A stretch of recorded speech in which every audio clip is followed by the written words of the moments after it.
4.19 혁명의 도화선 3.15 기념식이 오늘 마산에서 열렸지만 민주주의 전당 마산 건립은 사실상 무산됐습니다. 국내 방위산업 매출의 절반 이상을 차지하는 경남의 중소기업들이 협의체를 구성해 새 활로 찾기에 나섰습니다.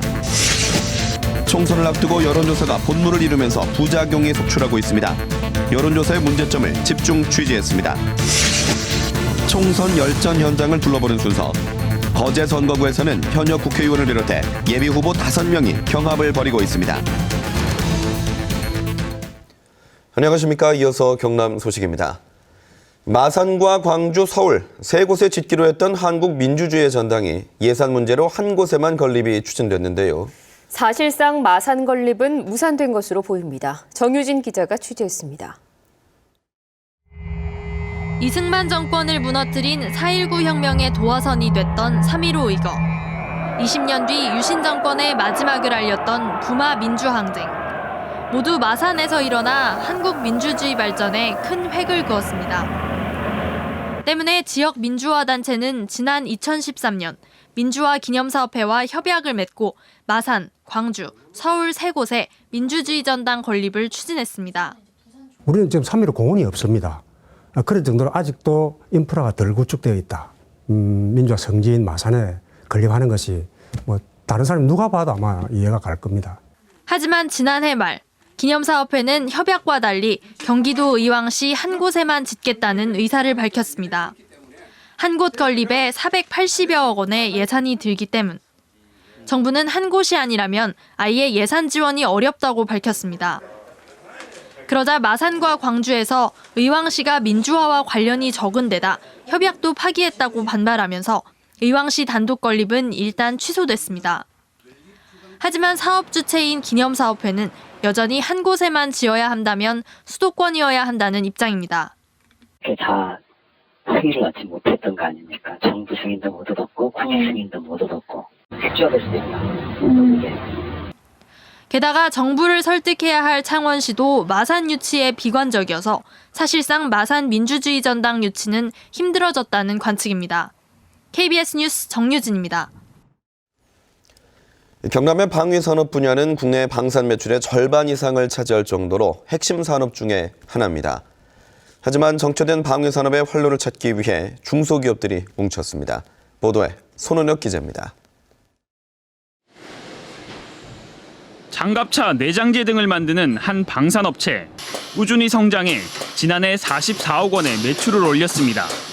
창원에 있는 대기업과 안정적인 거래를 하고 있지만 미래 성장을 위해서는 해외 시장 개척의 필요성을 절감합니다. 국내 시장은 한정이 되어 있지 않습니까? 한정이 되어 있고 그리고 혼자서 독자적으로 힘들기 때문에 다른 업체들하고 상생을 해가지고 협력하는 방법으로 해가지고 수출도 이제 활로를 찾고 있습니다. 내수 중심의 성장은 한계에 다다랐다는 겁니다. 이 같은 위기감에 중소기업들이 돌파구 찾기에 나섰습니다. 산학연, 협의체, 클러스터를 결성했는데 방산 분야에서는 처음입니다. 경남 지역 80여 개 회원사가 참여해 수출과 연구개발, 홍보 등에서 상호 지원을 하게 됩니다. 최종적인 우리 목표인 회원 상호 간의 기술 협력을 통한 경쟁력 있는 우리만의 방산 장비를 개발, 생산할 수 있도록. 국내 방위산업 매출은 11조 6천억 원 규모. 경남은 이 가운데 절반 이상을 올리고 있지만 그동안 중소기업에 대한 종합적인 육성 지원을 위한 기관이나 정책은 없었습니다. 무기 획득 차원이 아닌 이제 수출로 하기 이제 시작하는 이제 하나의 다른 산업군의 산업처럼 이제 보기 시작한 거죠. 대기업 의존에서 벗어나 수출과 민수 영역 확장을 꾀하려는 중소기업들의 움직임이 성과를 낼지 주목됩니다. KBS 뉴스 손원혁입니다. 선거를 앞두고 여론조사 공화국이라는 말이 나올 정도로 많은 여론조사가 이루어지고 있습니다. 그런데 최근 선거 때마다 신뢰할 수 없는 여론조사 결과에다 불법 조사가 속출하는 등 부작용도 끊이질 않고 있습니다. 먼저 이대환 기자가 취재했습니다. 지난 1월 경남의 두 선거구에서 진행된 총선 예비 후보자 여론조사. 공직선거법상 후보 간 공정한 기회를 위해 각 후보자 이름 순서는 돌아가며 불러주게 돼 있지만 해당 조사기관은 특정 후보를 첫 번째로 아예 고정했습니다. 국회의원은 1번. 집계 과정에서도 문제가 드러났습니다. 선관위 조사 결과 당시 여론조사 최종 응답자 가운데 절반가량이 집계에서 아예 빠진 것으로 나타났습니다. 선관위는 모두 5건의 선거 기준을 어긴 사실을 적발하고 이 회사에 대해 과태료 1,300만 원을 부과했습니다. 이제 2심차 해놓은 상태거든요. 떨어뜨리고 하시면 될 것 같아요. 지난 2014년 지방선거 당시 경남의 한 경선 여론조사를 맡았던 한 회사. 당시 잘 모르겠다는 응답 가운데 43건을 특정 후보에 대한 지지로 둔갑시켜 지지율을 올린 사실이 선관위에 적발됐습니다. 결국 해당 회사 대표는 지난해 중순 대법원에서 유죄 판결을 받았습니다. 여론조사 기관이 마음먹기 시작해서 얼마든지 조작 가능합니다. 데이터를 조작하는 게 아니고 어떤 식으로 한다는 결과를 어떻게든 만들 수 있어요. 지난 지방선거에서 선관위에 적발돼 처벌받은 불법 여론조사는 전국에서 모두 86건. 선관위가 이번 총선에서도 경남 7건 등 전국 60여 건에 대해 특별조사에 착수하는 등 여론조사를 둘러싼 잡음은 끊이지 않고 있습니다. KBS 뉴스 이란입니다. 선거관리위원회는 이런 불법 여론조사를 5대약 중 하나로 규정하고 집중 단속에 나서고 있는데요. 전문가들은 여론조사에 대한 맹신을 경계해야 한다고 지적합니다. 이어서 박상현 기자입니다. 지난해 1월 부산 지역 국회의원으로 누가 적합한지를 실은 기사입니다. 한 신인 정치인의 지지율이 23.9%로 김무성 새누리당 대표보다 2%포인트가량 앞선 것으로 나타났습니다. 이 여론조사 결과를 제공한 사람은 부산의 한 대학 교수. 선관위 조사 결과 해당 교수는 실제 여론조사를 하지도 않고 거짓 문서를 만들어 언론사에 배포해 검찰에 고발됐습니다. 총선을 한 달여 앞두고 선관위에 접수되는 여론조사 신고 건수는 전국에 하루 40여 건. 선관위는 전문 인력 2,000명을 투입해 상시 모니터링과 강력 단속을 펴고 있습니다. 잘못된 선거 여론조사 결과를 공포 보도할 경우에는 선거의 공정성을 현저히 해치고 또 유권자의 의사를 왜곡할 수 있으므로 불법 여론조사에 대한 처벌은 90% 이상이 집행유예나 벌금형, 불법을 근절하기에는 처벌이 낮다는 겁니다. 이와 함께 여론조사에 대한 맹신이 불법을 부추긴다고 전문가들은 지적합니다. 마치 선거조사 결과가 만능인 것처럼 우리를 현혹하긴 했지만 어떤 측에서도 유혹을 받죠. 그러니까 자기에게 또는 관계자에게 유익한 불법 여론조사를 막을 제도적 마련과 옥석을 가릴 수 있는 성숙한 시민의식이 필요한 시점입니다. KBS 뉴스 박상현입니다. 경남 선거구 16곳의 총선 예비 후보자와 공약을 소개하는 순서입니다.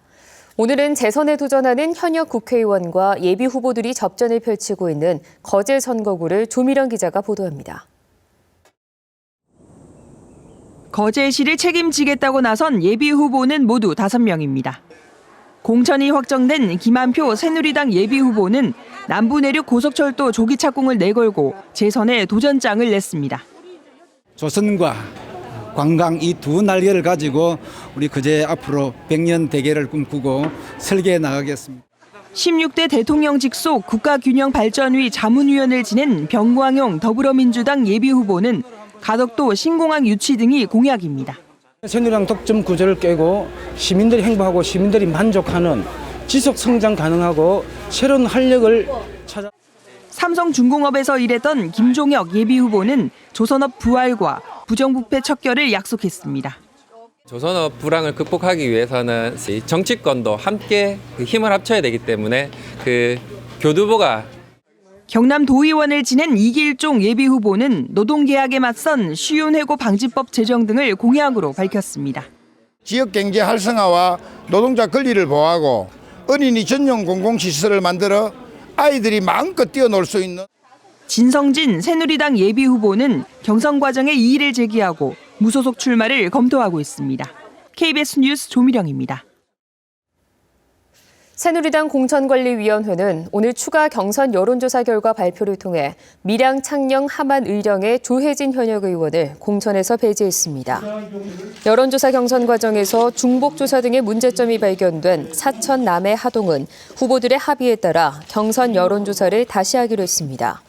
또 경선 중인 산청, 함양, 거창, 합천과 양산, 갑을은 공천 결과가 발표되지 않았습니다. 더불어민주당 경남도당이 오늘 경남도의회에서 기자회견을 열고 오는 4.13 총선의 경남 대표 3대 공약을 발표했습니다. 더불어민주당의 대표 공약은 학교 급식법 개정 등 지방자치 선진화법 추진과 반값 임대주택 공급, 정부의 중소기업부 신설 촉구 등 3가지입니다. 더불어민주당은 경남 선거구 16곳 가운데 현재 10곳에서 후보 공천을 확정했습니다.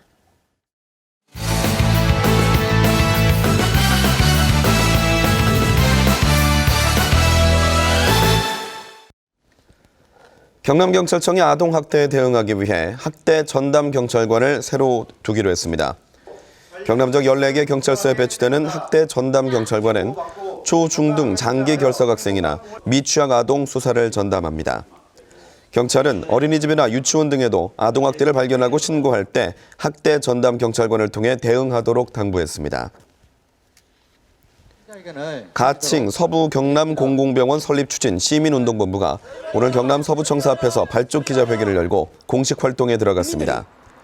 시민운동본부는 진주의료원 폐업 뒤 서부 경남 지역의 의료 공백이 갈수록 심화하고 있다며 지역 거점과 취약 지역을 중심으로 공공병원의 건립을 촉구하는 시민운동을 전개해 나가겠다고 밝혔습니다.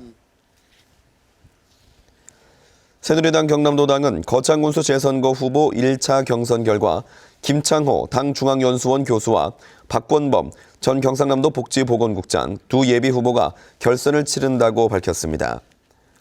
두 후보에 대한 결선은 당원 전화조사 30%와 국민 여론조사 70%로 내일부터 이틀 동안 진행됩니다. 거창군수 재선거에는 양동인 전 거창군수와 변현성 전 도의원이 무소속으로 출마했습니다. 한국토지주택공사 경남본부 법원 공탁금을 횡령한 사실이 감사원 감사에서 적발됐습니다.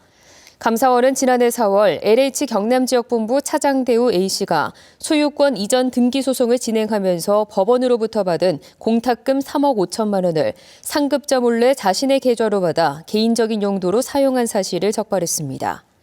감사원은 A씨에게 손해액을 변상하고 LH에는 인사규정에 따라 A씨를 파면할 것을 주문했습니다. 김해시 장유 3동의 마을 간이상수도 두 곳에서 기준치를 초과한 비소가 검출돼 김해시가 긴급 조치에 들어갔습니다. 김해시는 최근 장유 3동의 마을 간이상수도 두 곳에서 기준치 0.01mg을 초과한 소량의 비소가 검출됐다며 해당 마을 55가구에 검사 결과를 통보한 뒤 비상급수를 했다고 밝혔습니다. 김해시는 특별한 이유가 없으면 간이상수도를 폐쇄할 계획입니다. 지금까지 경남 소식이었습니다.